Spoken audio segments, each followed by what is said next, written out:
হাজার বছর আগে শ্রীকৃষ্ণের বলে যাওয়া গীতার বাণী আজও আমাদের জীবনে সমানভাবে উপকারী। গীতার চেয়ে বড় দর্শন আর কিছু নেই। যেই ব্যক্তি গীতার বাণী অনুসরণ করেন তাকে সাফল্য লাভ করা থেকে কেউ কোনোভাবেই আটকাতে পারে না। মহাভারতে কুরুক্ষেত্রের যুদ্ধ শুরুর আগে অর্জুনকে গীতার উপদেশ দান করেছিলেন তার প্রিয় সখা শ্রীকৃষ্ণ। আপনজনদের বিরুদ্ধে অস্ত্র চালনা করা নিয়ে দ্বিধান্বিত অর্জুনকে জীবনের সঠিক পথ দেখিয়েছিলেন তিনি। এই পথ আজও আমাদের জীবনের সঠিক দিশার সন্ধান দেয়। শ্রীমদ্ ভাগবত গীতা আসলে দুই বন্ধুর কথোপকথন। এই দুই বন্ধুর মনের সংশয় দূর করতে আরেক বন্ধুকে দেখানো জীবনের সঠিক পথের সন্ধান। আমরা আজকে জেনে নেব গীতার বাণী জীবনে সঠিকভাবে অনুসরণ করার কয়েকটা নীতি। এগুলি সঠিকভাবে অনুসরণ করতে পারলে কোনো শক্তি আমাদের সুখ ও সাফল্য থেকে দূরে সরিয়ে রাখতে পারবে না। গীতার বাণী যেমন জীবনে প্রচুর উন্নতির সন্ধান দেয়, তেমনই শান্তি লাভ করার পথ বাতলিয়ে দেয়। জেনে নিন গীতায় বলা শ্রীকৃষ্ণের এমনই কয়েকটি মহার্ঘ উপদেশ। গীতায় বলা জীবনের কয়েকটি মূল মন্ত্র। শ্রীমদ্ ভাগবত গীতায় বলা হয়েছে যে আমাদের প্রত্যেকের জীবনের তিনটি মন্ত্র মনে রাখা জরুরি। এই তিনটি মন্ত্র হলো, খুব আনন্দের সময়ে কাউকে কোনো প্রতিশ্রুতি দিতে নেই, খুব রেগে গিয়ে কাউকে কোনো উত্তর দিও না, এবং খুব দুঃখের সময় কোনো সিদ্ধান্ত নিও না। শ্রীকৃষ্ণ বলেছেন, যে ব্যক্তি পরিষ্কার ও সোজাভাবে কথা বলেন তার কথা অনেক সময় রূঢ় লাগতে পারে, কিন্তু তিনি কখনোই কারোর সঙ্গে প্রতারণা করেন না। অনেক সময় আমরা জীবনের অনেক বড় সমস্যা থেকে এমনভাবে বেরিয়ে আসি যেন কেউ আড়ালে থেকে আমাদের সাহায্য করছে। এই অদৃশ্য শক্তি হলেন ভগবান। শ্রীকৃষ্ণ গীতায় বলেছেন যে রাগ খারাপ, কিন্তু যেখানে রাগ দেখানো দরকার সেখানে রাগ দেখানো উচিত।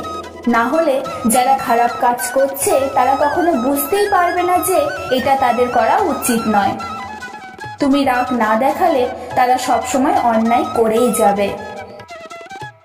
গীতায় বলা আছে যে সত্যি কখনো দাবি করে না যে আমি সত্যি, কারণ সত্যি সবসময় সত্যি।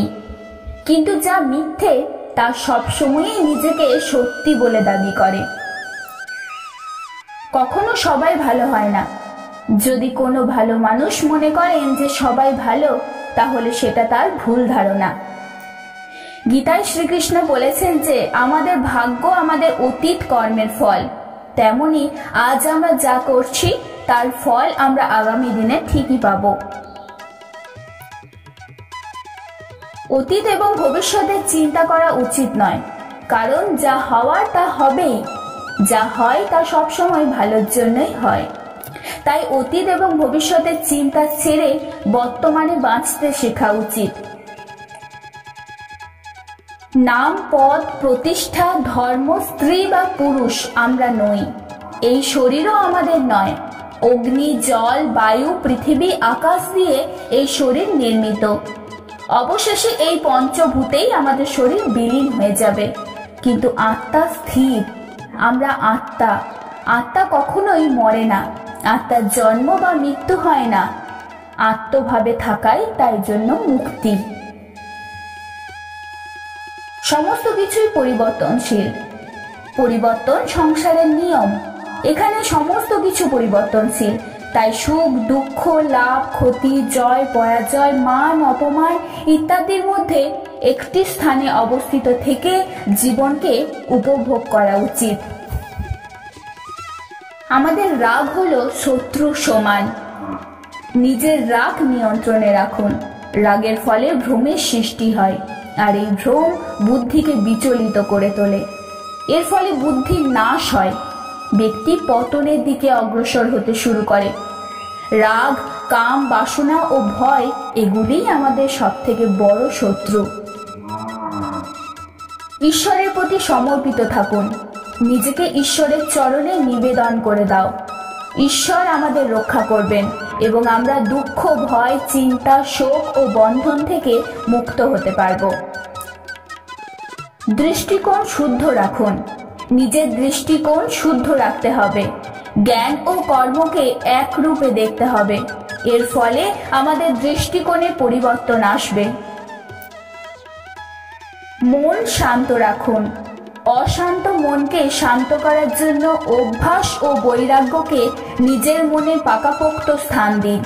না হলে অনিয়ন্ত্রিত মন আমাদের শত্রুতে পরিণত হবে। কোনো কাজ করার আগে বিচার করুন। আমরা যে কর্মই করি না কেন তার ফল আমাদেরকেই ভোগ করতে হয়, তাই কর্ম করার আগে বিচার করা উচিত। নিজের কাজ করুন। অন্য কারোর কাজ পূর্ণ করার চেয়ে ভালো নিজের কাজ করুন। অপূর্ণ হলেও ব্যক্তিকে নিজের কাজ নিজে করাই উচিত। মমত্বকে জীবিত রাখুন।